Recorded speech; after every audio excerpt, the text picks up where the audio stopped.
निर्मल वर्मा की कहानी बाज और सांप। समुद्र के किनारे ऊंचे पर्वत की अंधेरी गुफा में एक सांप रहता था। समुद्र की तूफानी लहरें धूप में चमकती, झिलमिलाती और दिन भर पर्वत की चट्टानों से टकराती रहती थी। पर्वत की अंधेरी घाटियों में एक नदी भी बहती थी। अपने रास्ते पर बिखरे पत्थरों को तोड़ती, शोर मचाती हुई यह नदी बड़े जोर से समुद्र की ओर लपकती जाती थी। जिस जगह पर नदी और समुद्र का मिलाप होता था, वहाँ लहरें दूध की झाग सी सफेद दिखाई देती थी। अपनी गुफा में बैठा हुआ सांप सब कुछ देखा करता। लहरों का गर्जन, आकाश में छिपती हुई पहाड़ियाँ, टेढ़ी मेढ़ी बल खाती हुई नदी की गुस्से से भरी आवाजें। वह मन ही मन खुश होता था कि इस गर्जन तर्जन के होते हुए भी वह सुखी और सुरक्षित है। कोई उसे दुख नहीं दे सकता। सबसे अलग, सबसे दूर वह अपनी गुफा का स्वामी है। न किसी से लेना, न किसी से देना। दुनिया की भाग दौड़, छीना झपटी से वह दूर है। सांप के लिए यही सबसे बड़ा सुख था। एक दिन एकाएक आकाश में उड़ता हुआ खून से लथपथ एक बाज सांप की उस गुफा में आ गिरा। उसकी छाती पर कितने ही जख्मों के निशान थे। पंख खून से सने थे और वह अधमरा सा जोर शोर से हाँफ रहा था। जमीन पर गिरते ही उसके एक दर्द भरी चीख मारी और पंखों को फड़फड़ाता हुआ धरती पर लौटने लगा।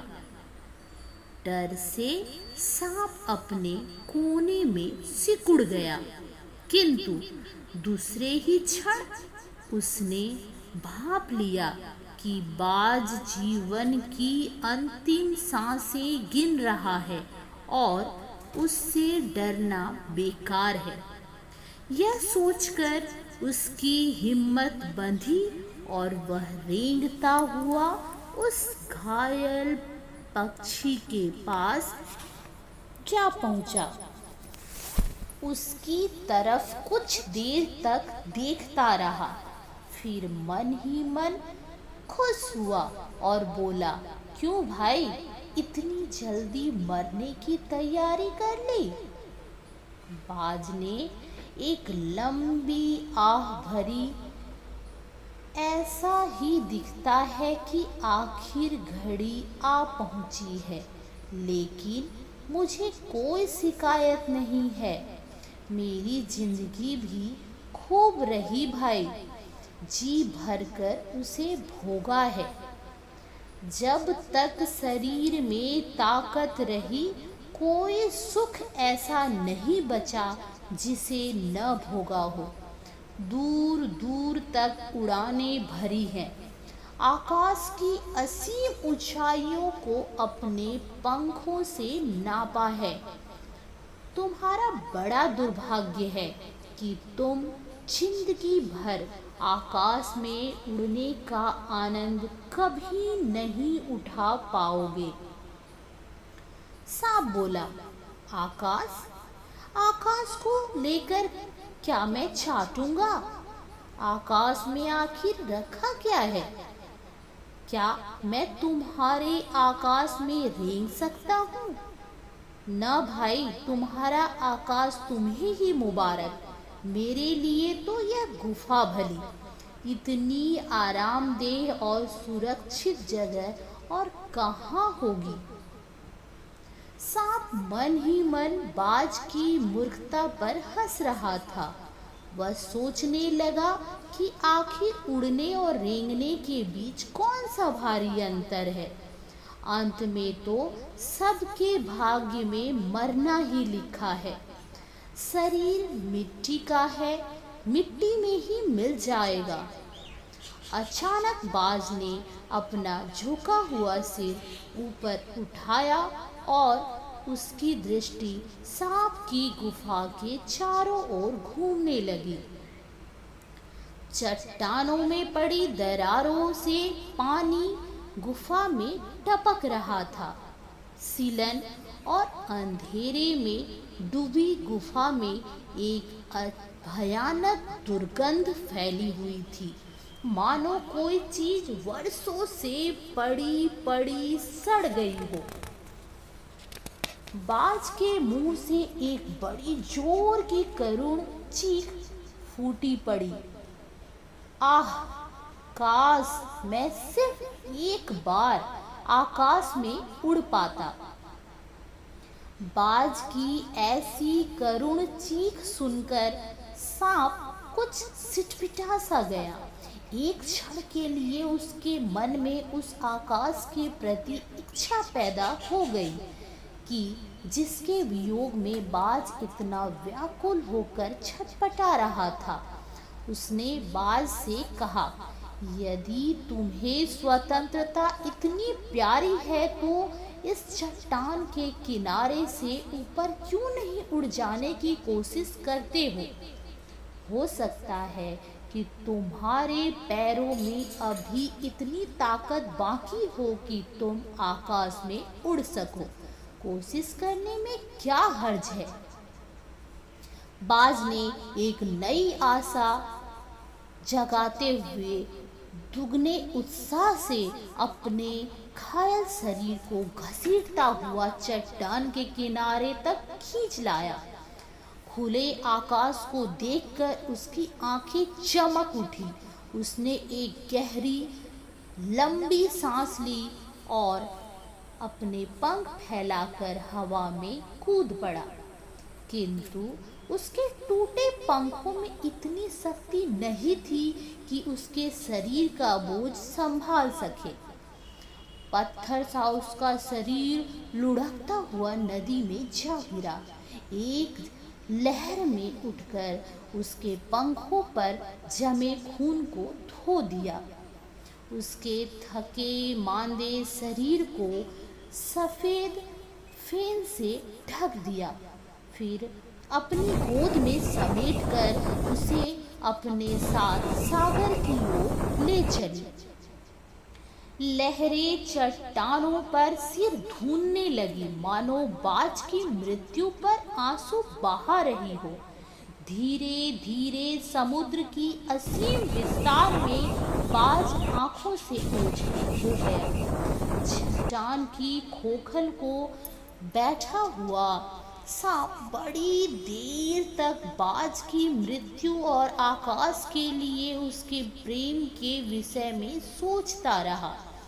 आकाश की असीम शून्यता में क्या ऐसा आकर्षण छिपा है जिसके लिए बाज ने अपने प्राण गंवा दिए? वह खुद तो मर गया, लेकिन मेरे दिल का चैन अपने साथ ले गया। न जाने आकाश में क्या खजाना रखा है।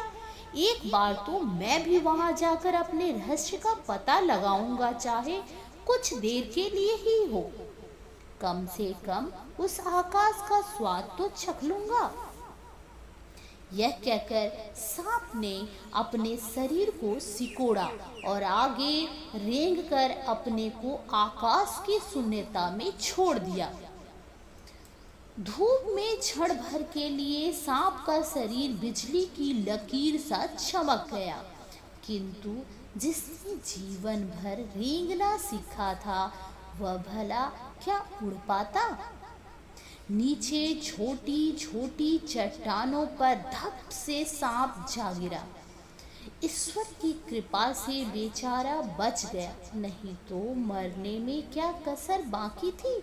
सांप हंसते हुए कहने लगा, सो उड़ने का यही आनंद है, भर पाया मैं तो। पक्षी भी कितने मूर्ख हैं, धरती के सुख से अनजान रहकर आकाश की ऊंचाइयों को नापना चाहते थे, किंतु अब मैंने जान लिया कि आकाश में कुछ नहीं रखा, केवल ढेर सी रोशनी के सिवा वहाँ कुछ भी नहीं। शरीर को संभालने के लिए कोई स्थान नहीं, कोई सहारा नहीं। फिर वे पक्षी किस बूते पर इतनी डींगे हाँकते हैं, इसलिए धरती के प्राणियों को इतना छोटा समझते हैं। अब मैं कभी धोखा नहीं खाऊंगा। मैंने आकाश देख लिया और खूब देख लिया। बाज तो बड़ी बड़ी बातें बनाता था, आकाश के गुण गाते थकता नहीं था। उसी की बातों में आकर मैं आकाश में कूदा था। ईश्वर भला करे, मरते मरते बच गया। अब तो मेरी यह बात और भी पक्की हो गई कि अपनी खोखल से बड़ा सुख और कहीं नहीं है। धरती पर रेंग लेता हूँ, मेरे लिए यह बहुत कुछ है। मुझे आकाश की स्वच्छंदता से क्या लेना देना। न वहाँ छत है, न दीवारें हैं, न रेंगने के लिए जमीन है। मेरा तो सिर चकराने लगता है, दिल कांप कांप जाता है। अपने प्राणों को खतरे में डालना कहाँ की चतुराई है। सांप सोचने लगा कि बाज अभागा था, जिसने आकाश की आज़ादी को प्राप्त करने में अपने प्राणों की बाजी लगा दी। किंतु कुछ देर बाद सांप के आश्चर्य का ठिकाना नहीं रहा। उसने सुना चट्टानों के नीचे से एक मधुर रहस्यमय गीत की आवाज उठ रही है। पहले उसे अपने कानों पर विश्वास नहीं हुआ, किंतु कुछ देर बाद गीत के स्वर अधिक साफ सुनाई देने लगे। वह अपनी गुफा से बाहर आया और चट्टान से नीचे झांकने लगा। सूरज की सुनहरी किरणों में समुद्र का नीला जल झिलमिला रहा था। चट्टानों को भिगोती हुई समुद्र की लहरों में लहरों का यह गीत दूर दूर तक गूंज रहा था। सांप ने सुना, लहरें मधुर स्वर में गा रही है, हमारा यह गीत उन साहसी लोगों के लिए है जो अपने प्राणों को हथेली पर रखे हुए घूमते हैं। चतुर वही है जो प्राणों की बाजी लगाकर जिंदगी के हर खतरे का बहादुरी से सामना करे। ओ निडर बाज, शत्रुओं से लड़ते हुए तुमने अपना कीमती रक्त बहाया है, पर वह समय दूर नहीं जब तुम्हारे खून की एक एक बूंद जिंदगी के अंधेरे में प्रकाश फैलाएगी और साहसी बहादुर दिलों में स्वतंत्रता और प्रकाश के लिए प्रेम पैदा करेगी। तुमने अपना जीवन बलिदान कर दिया, किंतु फिर भी तुम अमर हो। जब कभी साहस और वीरता के गीत गाए जाएंगे, तुम्हारा नाम बड़े गर्व और श्रद्धा से लिया जाएगा। हमारा गीत जिंदगी के उन दीवानों के लिए है जो मरकर भी मृत्यु से नहीं डरते। कहानी सुनने के लिए धन्यवाद।